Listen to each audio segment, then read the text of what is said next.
ब्रेकनंतर आपलं स्वागत थेट दिल्लीमध्ये जाऊयात। नवनीत राणा आणि रवि राणा पत्रकार परिषद घेत आहेत और उस पे ना ही किसानों की बात की गई, ना ही बेरोजगारी पे बात की गई। और जो लोड शेडिंग पूरे महाराष्ट्र में हर गांव में, हर गली में, हर जगह पे लोड शेडिंग बहुत बड़े प्रॉब्लम संकट में पूरा महाराष्ट्र है। ये खुद डिपार्टमेंट बोलता है, खुद मंत्री बोलते हैं ना। उस पे एक शब्द और एक टिप्पणी की गई। सिर्फ दूसरों के ऊपर बोलने के लिए वो सभा ली गई थी। 2.5 साल किधर डिस्ट्रिक्ट में गए ना, मंत्रालय 2.5 साल मुख्यमंत्री कार्यालय में तो गए नहीं। एक दौरा उनके सुपुत्र ने कल बोला कि मुख्यमंत्री विदर्भ में गए, मराठवाड़ा में गए, एक दौरा एक भी किसान के खेतों में गए हैं क्या? बेरोजगारी के लिए कितनी मीटिंग्स, कितने डिसीजन ये सरकार ने और मुख्यमंत्री ने लिए, उन्होंने बताना चाहिए। और एक वीडियो, मैं ज्यादा वीडियो नहीं मांग रही हूँ, विदर्भ में कौन से गांव में, कौन से क्षेत्र में घूमे, कौन से सब्जेक्ट के लिए घूमे, वो एक वीडियो उन्होंने जाहिर करना चाहिए। किसानों के बारे में तो कोई तकलीफ की एक शब्द बात नहीं की गई। किसानों की परिस्थिति आज क्या है? बेरोजगारी पर एक शब्द बोले नहीं कि इतने रोजगार देने के लिए, हम हाथों को रोजगार देने के लिए ये सरकार बनी है। 2019 के बाद 3 गुना ज्यादा बेरोजगारी ये मेरे महाराष्ट्र में बढ़ी है। इसका डाटा उनके डिपार्टमेंट ने और मुख्यमंत्री ने देना चाहिए। कितने युवकों को, कितने बेरोजगार हाथों को उन्होंने रोजगार दिया, ये बताना चाहिए उन्होंने। वो बोलते हैं हाथों को रोजगार दिया, कौन से हाथों को रोजगार दिया? 3 गुना ज्यादा बेरोजगारी देवेंद्र फडणवीस की सरकार के बाद महाराष्ट्र में 3 टाइम ज्यादा बेरोजगारी महाराष्ट्र में बढ़ी है। और कल संभाजी महाराज की दिन था, अभिवादन जयंती थी, अभिवादन करना का दिन था। और हनुमान चालीसा औरंगजेब के कब्र पे जाकर जिन्होंने फूल चढ़ाए, पूरी महाराष्ट्र की एक, उन्होंने इलेक्शन के पहले कहा था कि औरंगाबाद का नाम हम संभाजी नगर रखेंगे। और उस मंच पे बोलते हैं कि संभाजी नगर रखने की क्या जरूरत है? तुम्हारे ही एजेंडे में था और तुम ही आज बोलते हैं उसकी क्या जरूरत थी? फिर तो मुझे ऐसा लगता है कि 370 हटाने के लिए जब आदरणीय बाला साहब ठाकरे ने अपना विचार रखे थे मोदी जी के सामने कि 370 हटनी चाहिए और कश्मीर के जितने भी लोग हैं उन्हें न्याय मिलना चाहिए, वो सपना पूरा मोदी जी ने किया। और आप छोटा सा काम, मुख्यमंत्री हैं, नगर बदल सकते नहीं। इतने लाचार मुख्यमंत्री हो गए हैं कि अपनी विचारधारा से बहुत अलग दिशा में काम कर रहे हैं। उन्हें यह पता है कि औरंगाबाद को अगर संभाजी नगर कर दिए तो बाकी पक्ष हमसे बाजू में हटकर वो दूसरी राह पकड़ लेंगे। यही डर रह गया सिर्फ तुम्हारे मन में। कल एक एमपी ने, मेंबर ऑफ पार्लियामेंट ने, संकट मोचन जी का गदा हाथ में दिया, देने की कोशिश की तो हाथ लगा के अनटचेबल जो होता है उस तरीके से उन्होंने हाथ लगाया और टर्न करके चले गए। वो वीडियो क्लिपिंग निकाल के आप देखिए। गदा का अपमान किया। जो शास्त्र लेकर पूरे देश में संकट मोचन जी ने जो हमारे लिए लड़ाई की, वो शस्त्र को हाथ ना लगाते हुए, उसे अवॉइड करते हुए टर्न करके, हाथ कभी भी जब गदा हाथ में देते हैं तो हाथ में लेकर उसका सम्मान किया जाता है और उसके बाद दूसरे के हाथ में सौंपा जाता है। ये हमारी कल्चर है, उसका अपमान ये मुख्यमंत्री ने किया। मुख्यमंत्री बोलते हैं हनुमान चालीसा पढ़ने वाले पता नहीं कहां चले गए, शायद न्यूज पे रहते नहीं है, शायद एक्टिव रहते नहीं है। मैं महाराष्ट्र की बेटी हूं, जैसे तुम सुपुत्र है महाराष्ट्र के, तो मैं भी बेटी हूं। महाराष्ट्र का कोई व्यक्ति भागने वाले में से नहीं है, लड़ने वाले में से। और आप बात करते हैं कि हनुमान चालीसा अगर पढ़ना है तो कश्मीर में जाके हनुमान चालीसा पढ़िए। इससे आपने ये दिखाया है पूरे देश को कि हनुमान चालीसा का विरोध ये मुख्यमंत्री कर रहे हैं। कश्मीर में अगर मैं जाके हनुमान चालीसा पढ़ सकती हूं तो मैं महाराष्ट्र में हनुमान चालीसा क्यों नहीं पढ़ सकती हूं? इसका उत्तर उद्धव ठाकरे ने देना चाहिए। अरे मैंने हनुमान चालीसा नवनीत राणा के विकास के लिए या रवि राणा के विकास के लिए नहीं किया है। संकट मोचन को याद तभी किया जाता है जब संकट हमारे राज्य में और लोक प्रतिनिधि के ये मायने से हमने तभी याद किया कि किसानों की परिस्थिति सुधरे, बेरोजगारों को रोजगार दिया जाए, घर जिनके पास नहीं उनको घर की व्यवस्था होनी चाहिए। लोड शेडिंग का सबसे बड़ा संकट ये पूरे महाराष्ट्र में पहली बार महाराष्ट्र में इस बार हमने देखा है। इस सब पे उत्तर देना चाहिए, उसके लिए मैंने हनुमान चालीसा का पाठ करने कहा था। अरे गुंडे साईं, आप तो बोलते हैं कि मैं शब्द बोलना नहीं चाहूंगी, रवि जी आप वो शब्द बोल दीजिए। उन्होंने जो कहा कि हमारे में भी दम है, मैं उस शब्द को अंडरलाइन करके बात बताती हूं। आप पुरुष हैं, आप में हमसे महिलाओं से ज्यादा ताकत है, उसमें कोई भी शंका नहीं है, पर आपकी ताकत का दुरुपयोग उद्धव ठाकरे ने किया है, सत्ता का दुरुपयोग उद्धव ठाकरे ने किया है।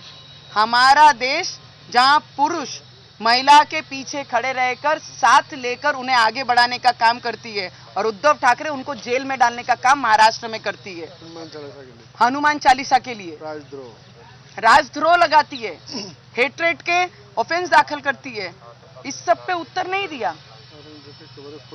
और औरंगजेब के कब्र पे जो फूल डालते हैं उस पे एक भी भाषा, एक भी लाइन, एक भी टिप्पणी कल उद्धव ठाकरे जी ने उस पे की नहीं। क्यों नहीं की? उद्धव ठाकरे जो खुद को हिंदुत्ववादी बताते हैं, वो आज औरंगजेब की राह पे चलने लगे हैं क्या? औरंगजेब सेना हो गई है क्या शिवसेना? ये प्रश्न है मेरा उद्धव ठाकरे जी को। और अगर बाला साहेब ठाकरे अगर जीवंत रहते थे, हमारे माननीय बाला साहेब स्वर्गवास जो, तो वो रहते थे और अगर कोई औरंगजेब के कब्र पे जाकर फूल चढ़ाता था तो उसी कब्र में उसे गाड़ दिया जाता था महाराष्ट्र में। ये महाराष्ट्र का इतिहास गवाह है। और संभाजी राजा को जो मारता है, हमारे महाराजों को जो अपमान करता है, उनके टुकड़े टुकड़े करता है, ऐसे व्यक्ति के कब्र पे जाकर ये पहली बार इतिहास में हुआ है कि उनकी कब्र पे जाके किसी की इतनी ताकत, वो दूसरे राज्य से आके हमारे राज्य के महाराज जो भगवान के तरीके हम पूछते हैं, उनके कब्र पे जाके, उनके दुश्मन के कब्र पे जाकर उनको हार फूल चढ़ाया जाता है। अफसोस है मुझे ये महाराष्ट्र में कि ऐसे लाचार मुख्यमंत्री हैं जो अपनी विचारधारा के साथ अपने भगवानों को भी भूल गए हैं। और आज मुझे लगता है 10 जनपद की जो मातोश्री है, बाला साहब के विचार कहीं दूर रह गए और 10 जनपद मातोश्री के नाम से और उनकी विचारधारा को लेकर उद्धव ठाकरे चल रहे हैं। आने वाले समय में बहुत सारी चीजें बोली, वो सभा में ना किसी को उत्साह था, ना ही लोगों को, और वो बोलते हैं मुंबई बीएमसी के लिए है ये सभा, और पूरे महाराष्ट्र से लोगों को बुलाया है। पूरे महाराष्ट्र के लोग वो सभा में उपस्थित थे। और मैंने तो खुला आह्वान किया था कि महाराष्ट्र के मुख्यमंत्री ने इलेक्शन लड़ना चाहिए। क्यों नहीं जवाब दिया उन्होंने? महिला पे अत्याचार करना बहुत इजी है, वो महिला के सामने लड़ना क्यों इतना डर है? मैंने तो खुला आह्वान किया है। बाला साहब ने कभी लड़ाई लड़े नहीं, कभी कुर्सी पे बैठे नहीं, हमेशा शिवसेना को बड़ा किया है, हमेशा शिवसेना के कार्यकर्ताओं को बड़ा किया है। और कल एक खासदार जब गदा लेके हाथ में जाते हैं तो उसे छूते भी नहीं और अनटचेबल करके टर्न करके चले जाते हैं। और क्या जरूरत है बोले हनुमान चालीसा पढ़ने की? क्यों मंदिरों में जाना पड़ता है? हिस्ट्री उठा के देख लीजिए जी, हनुमान चालीसा वही पढ़ता है जो संकट से मुक्त करने की ताकत रखता है। आस्था है।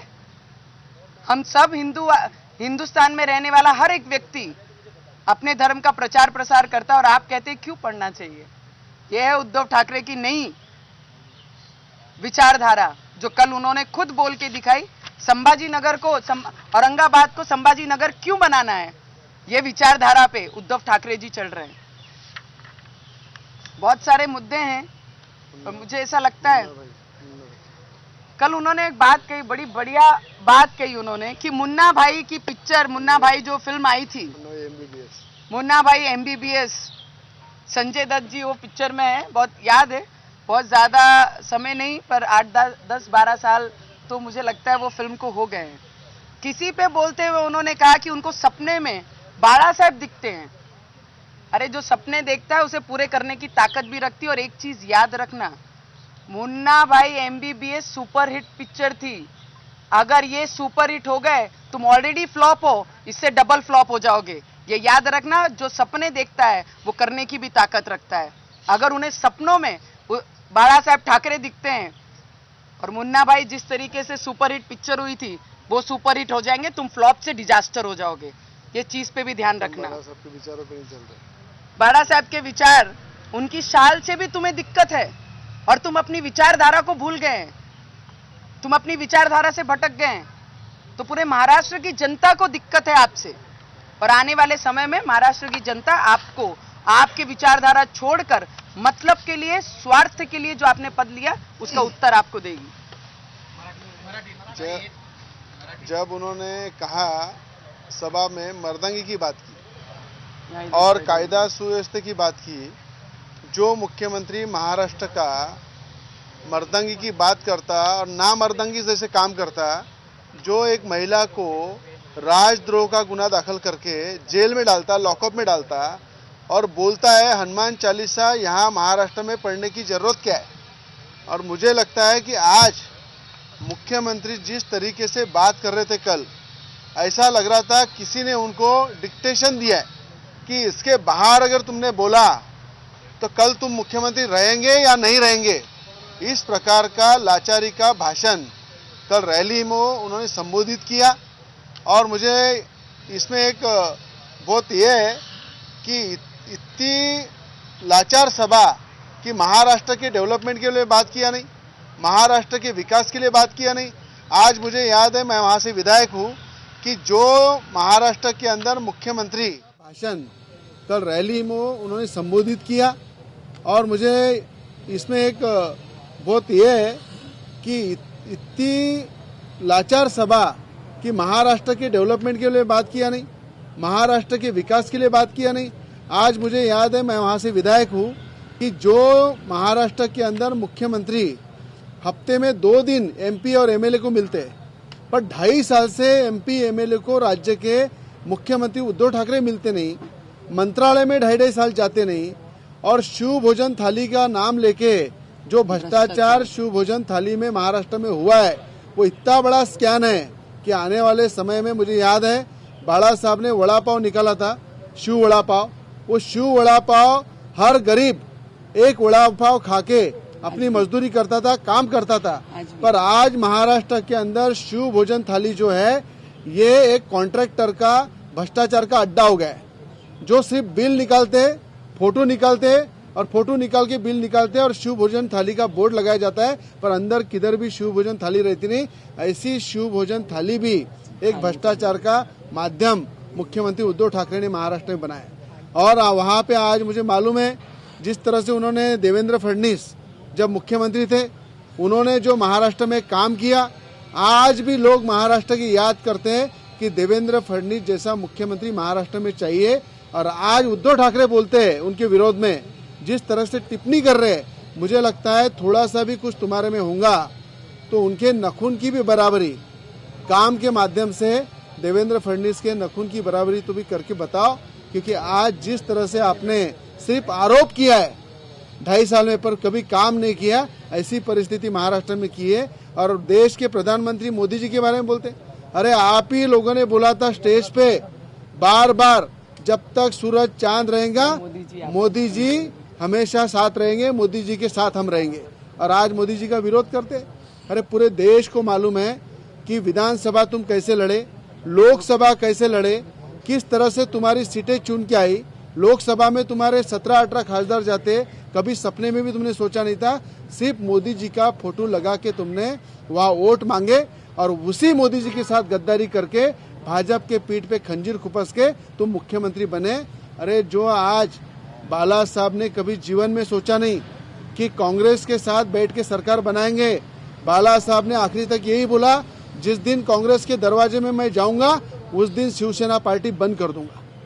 वो बाला साहब के विचार तुमने गड्ढे में डाले और आज खुद के स्वार्थ के लिए और खुद के पद के लिए आप मुख्यमंत्री पद का वहाँ पे भोग रहे। और ये मुझे मालूम है कि कश्मीरी पंडितों का जो बलिदान है उनका व्यर्थ नहीं जाना चाहिए। इसलिए साड़ा साहब ने हमेशा बोला है कश्मीर को न्याय मिलना चाहिए। उस कश्मीर को न्याय देने का काम मोदी जी ने किया।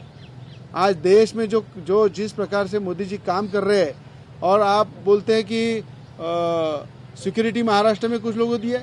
अरे तुमने महाराष्ट्र में पावर का दुरुपयोग किया है।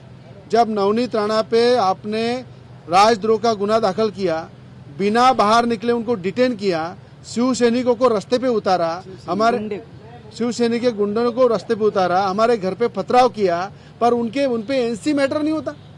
और जहां पे हम घर से बाहर नहीं निकले उस महिला के साथ राजद्रोह दाखिल होता है। आप ही कायदा तोड़ते हैं, आप ही रास्ते पे उतरते हैं और आप ही कायदा सुव्यवस्था की बात करते हैं। ये महाराष्ट्र देश देख रहा है कि ये दोगली नीति जो है उद्धव ठाकरे की, और दोगली नीति के माध्यम से ही उन्होंने यहाँ पे हिंदुओं के गला घोटने का काम उद्धव ठाकरे ने किया है। और मुझे लगता है कि आज सिक्योरिटी की बात अगर करते तो संजय राउत को सिक्योरिटी है, अनिल परब को सिक्योरिटी है, आदित्य ठाकरे को सिक्योरिटी है, खुद उद्धव ठाकरे को सिक्योरिटी है। जो वहाँ के छोटे छोटे कार्यकर्ता है शिवसेना के, उनको उन्होंने सिक्योरिटी देके रखा है। उसके बजाय महाराष्ट्र के जनता की सिक्योरिटी उन्होंने करना चाहिए।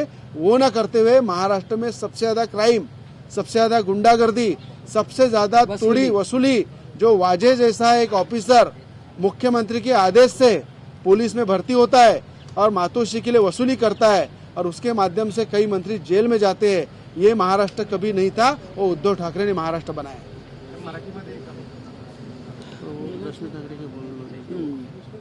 पता होना चाहिए। कालची जी, हाँ हिंदी में बोल दो पहले। क्या पहले अभी तो मुझे लगता है कि जो दो दर्द उन्होंने मुझे हनुमान चालीसा लॉकअप से हनुमान चालीसा पढ़ने के लिए लॉकअप से लेके जेल तक जो पीड़ा दी है, आज भी मैं उस दर्द में ही हूँ। मैं एक चीज जरूर बोलना चाहूंगी, जिस दिन रश्मि ठाकरे को उद्धव ठाकरे मुख्यमंत्री नहीं रहेंगे, जिस दिन उद्धव ठाकरे मुख्यमंत्री नहीं रहेंगे, पावर चले जाएगा, उस दिन अगर रश्मि ठाकरे को जेल के पीछे डाला, तब उनको पूछूंगी मैं कि अब कैसा लगता है, कैसा रहता है, दर्द कैसा रहता है, लॉकअप क्या रहता है, लॉकअप क्या रहता है, जेल क्या रहती है, और जेल में हर एक मिनट जो जिसने कुछ क्राइम नहीं किया है अगर उसको डालते हैं तो उसकी पीड़ा क्या रहती है, झूठा ऑफेंस दाखिल करके। तो तब मैं पूछूंगी, पर वो वक्त भी जरूर आएगा जिस दिन आप पावर से साइड में हटोगे, तुम्हारे घर की महिला जाएंगी और तुम्हारी घर की महिला वहां जाएगी, तब मैं आपको पूछूंगी लॉकअप कैसा लगता है, जेल कैसी लगती है, और बिना क्राइम के जेल में जाना कैसा लगता है। मी काल जी सभा महाराष्ट्रामध्ये उद्धव ठाकरेजींनी जी सभा घेतली, त्याच्यामध्ये एकही शब्द माझे शेतकऱ्यांबद्दल नव्हता, एकही शब्द शेत मजदूरांबद्दल नव्हता, एकही शब्द बेरोजगारांबद्दल नव्हता, एकही शब्द लोड शेडिंगचा नव्हता, एकही शब्द माझे विद्यार्थ्यांच्या भविष्याचा नव्हता। ते सगळं ना बोलताना फक्त टार्गेट करण्याचं काम उद्धव ठाकरेंनी कालच्या सभामध्ये केलं। मुख्यमंत्री जेव्हा एखादा सभा घेते, पूर्ण महाराष्ट्राची जनता अपेक्षाने पाहते की आज मुख्यमंत्री या सभेमध्ये जनतेसाठी, जनतेच्या हितामध्ये काहीतरी आम्हाला महाराष्ट्रामध्ये देणार आहे, या विश्वासाने, या अपेक्षाने मुख्यमंत्रीकडनं पाहिल्या जाते। पण काल फक्त विरोध दाखवण्यासाठी आणि ज्या वेळीस एक खासदारांनी त्यांना गदा हातात दिलं, अनटचेबल जसा गदा असते त्या पद्धतीने त्यांच्यासोबत त्यांनी बिहेव केला, आणि हात लावून, जसा हात लावून करंट लागते काय, हात लावून काय पाप होते काय, या पद्धतीचा बिहेव करून तिथून टर्न करून दुसऱ्या बाजूनी चालले गेले। गदाचाही अपमान केला काल, हनुमान चालीसाचा अपमान केला। हनुमान चालीसा वाचणं काही जरुरी नाहीये म्हणे, वाचायचं आहे तर काश्मीरमध्ये जाऊन वाचा। अरे किती लाचार, मुख्यमंत्रीची लाचार सभा काल झाली, आणि त्याच्यामध्ये म्हणतात ते काश्मीरमध्ये जाऊन हनुमान चालीसा वाचा। अरे हनुमान चालीसा काश्मीरमध्ये जर वाचले जाते तर महाराष्ट्रामध्ये का वाचू शकत नाही? तुम्ही म्हणता लॉ अँड ऑर्डरची गोष्टी करता, काल जे त्यांनी शब्द म्हटले एक महिला म्हणून त्या शब्दाची रिपीट मी करू शकत नाही खुलेआम. अरे पावर जरी तुमच्याकडे असली तर पावरची असा दुरुपयोग करणं मला नाही वाटत हे योग्य आहे. आणि जे आव्हान मी केलं की बाई तुम्ही जर पदावर आले, कारण की आदरणीय स्वर्गीय बाळासाहेब ठाकरेजींनी कधी पदाचा लालच केला नाही. त्यांनी कधी इलेक्शन बद्दल विचार केला नाही. शिवसैनिकांना मोठा केला, शिवसैनिकांना मोठा कशा करू शकतो त्याच्याबद्दलच नेहमी त्यांनी भाष्य केला. जर तुम्ही पदाच्या लालच तुमच्या मनात आहे, तुम्ही स्वतः, मी, माझा मुलगा, माझा परिवार, माझा कुटुंब, मामे भाऊ, मामे बहीण, मामा, याच गोष्टींमध्ये तुम्ही ज्या पद्धतीने राहत आहे, मला असं वाटते की मुख्यमंत्रीचे काम फक्त एवढंच नाहीये. हनुमान चालीसाबद्दल म्हटलं, जे लोक आमचे मातोश्रीचे पर्यंत येणार होते ते काय माहित कुठे पडून चालले गेले म्हणते. अरे जर तुम्ही महाराष्ट्राचे, मुंबईचे सुपुत्र आहे तर मी स्वतः मुंबईमध्येच राहणारी आहे आणि आम्ही स्वतः महाराष्ट्राचे मुलं आणि मुलगी आहे. माझाही जन्म तिथे झालेला आहे आणि आम्ही पडून जाणारे लोकांनी लढणारे लोक आहे, लक्षात ठेवा. का एवढा विरोध हनुमान चालीसाचं, हा माझा प्रश्न होता. त्यांना मी प्रश्न केला होता की तुम्ही इलेक्शन लढता का, याचं उत्तर मला द्या. जर पद हवा आहे तर त्याच्या लढण्यासाठी मानसिकता आपण केली पाहिजे, ते सुद्धा तुम्ही केली नाही. त्याचं उत्तर तुम्ही दिलं नाही. बरेचशे गोष्टी तुम्ही काल भाषणात म्हटले. औरंगजेब जेव्हा हे नामकरणची विषय होता तेव्हा तुमचाच अजेंडा होता. तुम्हीच म्हटलं की औरंगाबादचं नाव आपण संभाजीनगर करणार आहे. आणि काल म्हणताय काय गरज आहे म्हणे संभाजीनगर करण्यासाठी. हीच विचारधारा तुमची राहिलेली आहे. हेच विचारधारा लोकांसमोर आली पाहिजे होती. आणि काल तुम्ही स्वतः तुमच्या तोंडाने म्हटलं की औरंगाबादचं नाव संभाजीनगर का. अरे जर बाळासाहेब ठाकरे जिवंत असते तर त्या औरंगजेबच्या कबरेवर येऊन महाराष्ट्रामध्ये एक बाहेर राज्याच्या व्यक्ती येऊन कबरेला हार अर्पण करते, फूल अर्पण करते, तिथे उभे राहून त्यांना हे करतात. जर बाळासाहेब ठाकरे जरी असते तर त्याच ठिकाणी त्या व्यक्तीला त्याच कबरमध्ये गाडून देण्याची ताकद या बाळासाहेब ठाकरेमध्ये होती. त्याच्यावर तुम्ही भाष्य करत नाही आणि तुम्ही म्हणता संभाजीनगर कशाला. अरे आमच्या महाराष्ट्रामध्ये जे लोक आमचे देवाला मानत नाही, जे संभाजी महाराजांना मानत नाही, त्या लोकांची परिस्थिती येणाऱ्या काळामध्ये संभाजी महाराजांना मानणारे लोक, हनुमान चालीसाला वाचणारे लोक, संकटमोचनला प्रार्थना करणारे लोक येणारी वेळमध्ये तुम्हाला ती जागा दाखवून देणार आहे. कॉर्पोरेशन म्हणता बीएमसी आहे, बीएमसीची गर्दी आहे. याच्या पहिले कधी एवढी मोठी सभा नाही झाली. पूर्ण महाराष्ट्रामधून बोलवता आणि म्हणतात बीएमसीचे इलेक्शनसाठी आहे. खूप सारे मुद्दे आहेत. त्यांनी म्हटले, कोणावर टीका केली आणि म्हटले की यांना स्वप्नात बाळासाहेब ठाकरे दिसते म्हणते.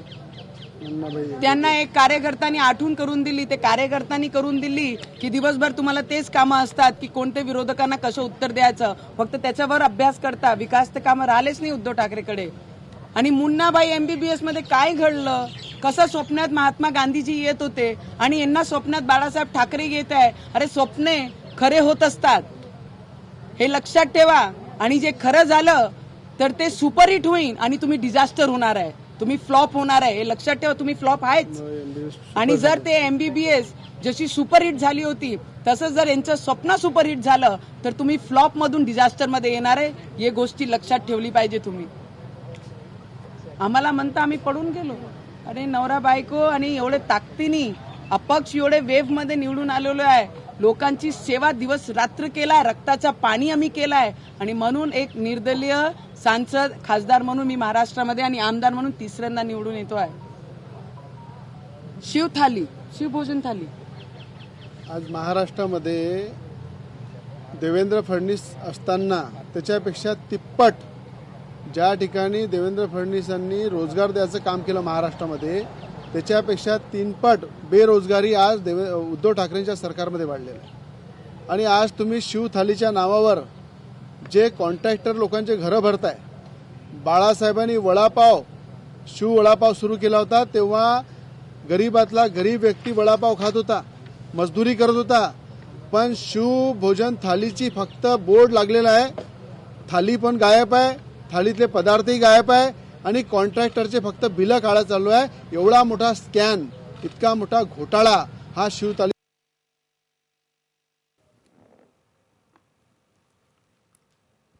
पाठवता आणि त्याच ठिकाणी पवार साहेबांच्या घरी एसटी कामगार जातात, त्यांना 25 दिवस जेलमध्ये टाकता. हे कायदा सुव्यवस्था आहे तुमची? ज्या ठिकाणी आमच्या घरावर हमला होते त्या ठिकाणी एनसी सुद्धा होत नाही, छोटी कारवाई होत नाही. तर उद्धव ठाकरेंनी एक लक्षात ठेवलं पाहिजे की सत्तेचा दुरुपयोग करून जरी तुम्ही महाराष्ट्राच्या जनतेला वेठीस पकडत असाल, पण आजही महाराष्ट्राची जनता देवेंद्र फडणवीसांना हृदयामध्ये ठेवत आहे.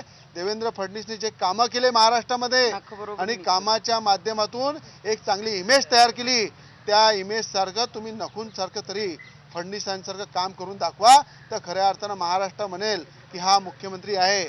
आज तुम्ही फक्त मातोश्रीमध्ये बसून राजकारण करत आहे, कुठल्या महाराष्ट्राच्या जिल्ह्यात फिरत नाही, मंत्रालयामध्ये 2.5 वर्ष जात नाही, आमदार खासदार जेव्हा वेळ मागतात 2-2 वर्ष वेळ देत नाही. या संपूर्ण महाराष्ट्राचं वाटोळं करण्याचं काम केलं आहे आणि पूर्णपैकी बाळासाहेबांच्या विचाराची हत्या करत आहे. आणि या ठिकाणी 10 जनपदच्या विचारावर या ठिकाणी खऱ्या अर्थानं उद्धव ठाकरे चालत आहे. अशी परिस्थिती महाराष्ट्रामध्ये निर्माण झालेली आहे. ज्या मोदीजींच्या नावावर तुम्ही सत्ता मिळवली, ज्या मोदीजींच्या नावावर तुम्ही आमदार खासदार निवडून आणले, ज्या मोदींच्या नावावर तुम्ही त्या ठिकाणी मुख्यमंत्री झाले, त्याच मोदीजींचा विश्वासघात करून त्या ठिकाणी मुख्यमंत्री बनवून भाजपच्या पाठीमध्ये खंजीर खुपसला आणि त्या ठिकाणी देवेंद्र फडणवीसला सुद्धा तुम्ही धोका दिला. हे संपूर्ण महाराष्ट्राची जनता पाहत आहे. राज्याचा मुख्यमंत्री फक्त लाचार नाही आहे, हा दोगला सुद्धा आहे. दोगला नीती या मुख्यमंत्र्याची आहे आणि रेटून बोलते, पण उद्धव ठाकरे हा खोटा बोलते. हे महाराष्ट्राच्या जनतेला लक्षात आलेलं आहे. तुम्ही त्या ठिकाणी सांगता की महाराष्ट्रामध्ये मी हे करणार आहे, अरे ते करणार आहे. अरे महाराष्ट्रामध्ये तुम्ही ABCD सुरू केली नाही अजून ज्या महाराष्ट्रामध्ये शाळा ज्या आहे मुलांच्या त्या ऑनलाईन बंद झाला, पण तुम्ही अजूनही ऑनलाईनमध्ये आहे. म्हणजे आज लोकांना भेटण्यासाठी, लोकांच्या समस्या ऐकण्यासाठी राज्याचे मुख्यमंत्री उद्धव ठाकरे जर ऑनलाईन राहत असाल, काल तुम्हाला मातोश्रीहून BKC पर्यंत यायला, त्या ठिकाणी तुम्ही आल्यानंतर मास्क काढला. म्हणजे लोकांवर टीका करण्यासाठी, नेत्यांवर टीका करण्यासाठी मास्क काढता, पण त्या शेतकऱ्यांच्या बांधावर जासाठी, बेरोजगारांच्या भेटीसाठी, लोड शेडिंग मुक्त करासाठी थोडं मास्क काढा आणि लोकांमध्ये फिरा. आणि मुख्यमंत्री कशाला म्हणतात हे देवेंद्र फडणवीस सारखं एक आदर्श म्हणून एक कुठेतरी दाखवा की मुख्यमंत्री देवेंद्र फडणवीस होते आणि हे लाचार मुख्यमंत्री उद्धव ठाकरे. अशी परिस्थिती यांनी निर्माण केली आहे. आणि आपल्या सगळ्यांच्या साक्षीनं सांगतो, ज्या BKC मध्ये उद्धव ठाकरेंनी सभा घेतली, ज्या ठिकाणी बजरंगबलीच्या गधाचा अपमान केला, त्या ठिकाणी हनुमान चालिसाचा अपमान केला, त्याच ठिकाणी येणाऱ्या काळामध्ये भव्य प्रमाणात आम्ही हनुमान चालिसाचं वाचन ठेवू आणि त्या ठिकाणी खऱ्या अर्थानं हनुमान चालिसाच्या माध्यमातून त्या ठिकाणी कुठेतरी त्यांनी अपवित्रता केली आहे, त्याला पवित्र करण्याचं काम. जे सांगतात उद्धव ठाकरे की हनुमान चालिसा महाराष्ट्रात वाचू देणार नाही, मी त्याला चॅलेंज करतो की येणाऱ्या काळामध्ये ज्या ठिकाणी त्यांनी सभा घेतली त्याच ठिकाणी हनुमान चालिसा भव्य वाचन, भव्य पठण, ते हनुमान चालिसा असो की मारुतीचं पाठ असो, ते आम्ही तिथे घेऊ आणि त्याच्या माध्यमातून खऱ्या अर्थानं हनुमान भक्त आणि राम भक्त या महाराष्ट्रामध्ये उद्धव ठाकरे जे विरोध करत आहे, उद्धव ठाकरेच्या माध्यमातून सत्ता मिळवण्यासाठी रामाचं आणि हनुमानाचं नाव घेतात आणि सत्तावर बसल्यानंतर 10 जनपदच्या विचारावर चालतात. अशी उद्धव ठाकरेची नीती मोडून काढण्यासाठी आम्ही हनुमान चालिसाचं तिथे वाचन करू BKC मध्ये. आणि येणाऱ्या काळामध्ये हनुमान भक्त आणि राम भक्त या महानगरपालिकेमध्ये, मुंबईमध्ये जे भ्रष्टाचाराची लंका आहे उद्धव ठाकरेंची, ते हनुमान भक्त आणि राम भक्त नष्ट करतील आणि त्या ठिकाणी त्यांना ठोक जबाब देऊन त्या ठिकाणी राम भक्त हनुमान भक्ताच्या विचाराची BMC राहील. त्या ठिकाणी महानगरपालिका मुंबईमध्ये काम करणारी BMC राहील, जनतेचा विकास करणारी BMC राहील आणि करप्शनचा अड्डा हा आम्ही पूर्ण मोडून काढू.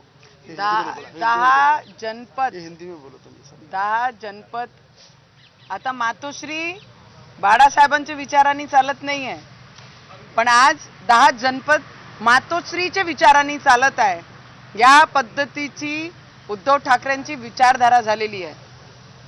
आणि मैं आपको बताना चाहूंगी, कल जहां पर उनकी उद्धव ठाकरे जी की सभा हुई, जहां पे गधा का अपमान किया गया, हमारे भगवान हनुमान जी का अपमान किया गया, उसी जगह पे आने वाले समय में हम हनुमान चालीसा का सबसे बड़ा पाठ वो उसी ग्राउंड में हम करेंगे।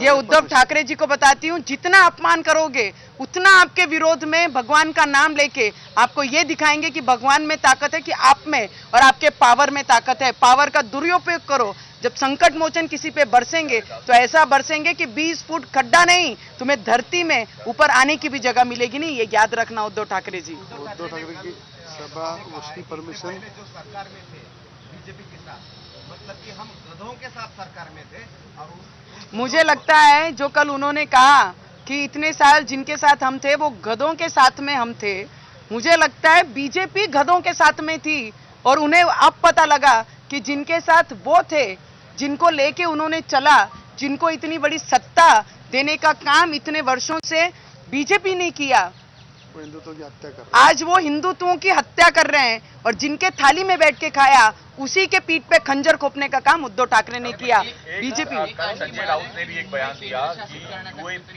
आणि 60 पिढ्या जरी आल्या तरी देखील मुंबई वेगळी होणार। एक लक्षात ठेवा, उद्धव ठाकरे हे दिशाभूल करताय मुंबईवाल्यांची, महाराष्ट्राची।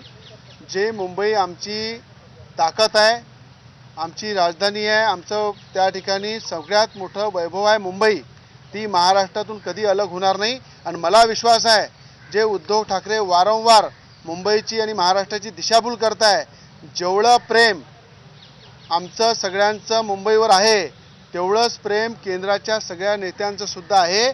महाराष्ट्राची ताकद मुंबई ही महाराष्ट्रापासून कधी अलग होणार नाही।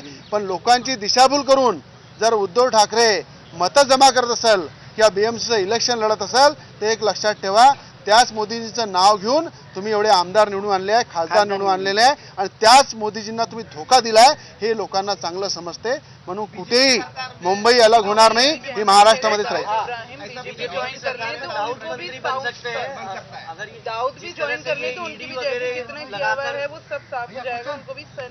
तो मुझे लगता है अभी तक शिवसेना को लेके चले हैं तो शिवसेना दाऊद थी क्या? दाऊद की मंत्री को रिजाइन क्यों नहीं लिया अभी तक उन्होंने? अभी तक जो दाऊद के रिलेटेड जो मंत्री थे उनके अभी तक रिजाइन क्यों नहीं लिए? क्यों उस पर कुछ बात नहीं होती है? क्यों उस पर चर्चा उद्धव ठाकरे नहीं करते हैं? क्या वो समर्थन करते हैं उनका? बीजेपी के साथ तो शिवसेना अलायंस में थी। और तो मुझे लगता है खाने के बाद पीठ पे खंजर खोपना मतलब शिवसेना की फितरत है, वो बीजेपी को बहुत लेट समझ में आई। एक सवाल ये है कि संजय राउत ने कहा यूएपीए कानून और दूसरा देशद्रोह कानून, ईडी, पिछले 7 सालों से इनका दुरुपयोग हो रहा है, लेकिन महाराष्ट्र में हमारी सरकार आई तो सब इन कानूनों का दुरुपयोग बंद हो गया महाराष्ट्र में। सर आपके सामने है, आपके सामने है सबसे लेटेस्ट उदाहरण है, हनुमान चालीसा पढ़ने पे मुझ पे और विधायक पे राजद्रोह लगता है। तो दुरुपयोग क्या कर रहा है? उनकी बोली कुछ और रहती है और कीर्ति कुछ और रहती है। जिस तरीके से शिवसेना काम कर रही है, हर समय मुख्यमंत्री लॉ एंड ऑर्डर की बात करते हैं, गुंडे वो हमारे घर पे भेजते हैं, पुलिस वाले के बैरिकेड तोड़ के अंदर आने का कोशिश करते हैं। तो सब चीजों का दुरुपयोग ये उद्धव ठाकरे की सरकार और इनके लोग कर रहे हैं। ये केंद्र सरकार इस पे काम करने का विचार कर रही है। 70 सालों में जो भ्रष्टाचार के देशद्रोह जो कानून है वो उस पर कभी चर्चा नहीं हुई, उसको कभी अमेंडमेंट्स लाने की बात किसी ने नहीं की, वो मोदी सरकार ने की और मोदी सरकार ही उसमें दुरुस्ती लाएंगे और अमेंडमेंट करेंगे। संजय राऊतांनी काल विधान केलंय की मुंबईचा बाप हा फक्त शिवसेना आहे, बोटं दाखवाल तर बोटं छाटली जाते। मुंबईचा बाप फक्त महाराष्ट्राचा जर कोणी असेल तर छत्रपती शिवाजी महाराज आहे, पर्सनल, आणि बाळासाहेब होते। आज महाराष्ट्राचा बाप फक्त एकच आहे, ते छत्रपती शिवाजी महाराज आणि डॉक्टर बाबासाहेब आंबेडकर, तिसरा कोणीच बनू शकत नाही। आणि जे मुंबईमध्ये राहणारा प्रत्येक व्यक्ती तो तेवढाच अधिकार ठेवते जेवढा शिवसेनाचा प्रत्येक पदाधिकारी ठेवते। संजय राउत ने एक और बयान दिया कि जो हनुमान चालीसा पढ़ते उन्हें समझ में आना चाहिए, जो आए थे मातोश्री उन्हें हमने दिखा दी औकात, उसके बारे में हाँ, मुझे लगता है कि उन्होंने जो दुरुपयोग करके दिखाया, औकात दिखाएंगे राम भगवान और हनुमान भक्त, उनकी आने वाले समय में उनकी औकात क्या है, उद्धव ठाकरे कितने पानी में है, वो तो जनता दिखाएगी। कल संजय राउत ने एक और बयान दिया और कहा कि औरंगजेब का जन्म जो है वो गुजरात के दाहोद से था। मुझे लगता है जब हमारे भगवानों को उन्होंने मारा संभाजी महाराज को जिस तरीके से पीड़ा दी, हमारे महाराष्ट्र के हर एक व्यक्ति, मराठी भाई बहन, जिनके मनों में जिनके भगवान हमारे संभाजी महाराज हैं, अगर उनको मारने वाले पे, उनके मारने वालों के ऊपर अगर कबर पे फूल चढ़ते होंगे तो शकुनी मामा को लोगों में आकर इलेक्शन लड़के दिखाए, वो संभाजी महाराज को मानने वाला हर एक व्यक्ति उनको उनकी औकात दिखाएगा। टोपी पहनता है, केसरी टोपी पहनता है, लेकिन संघ काली है वो काली टोपी क्यों पहनता है? ये देश को न्याय देने के लिए, देश की लड़ाई में जिस तरह से सावरकर जी ने अपना योगदान दिखाया,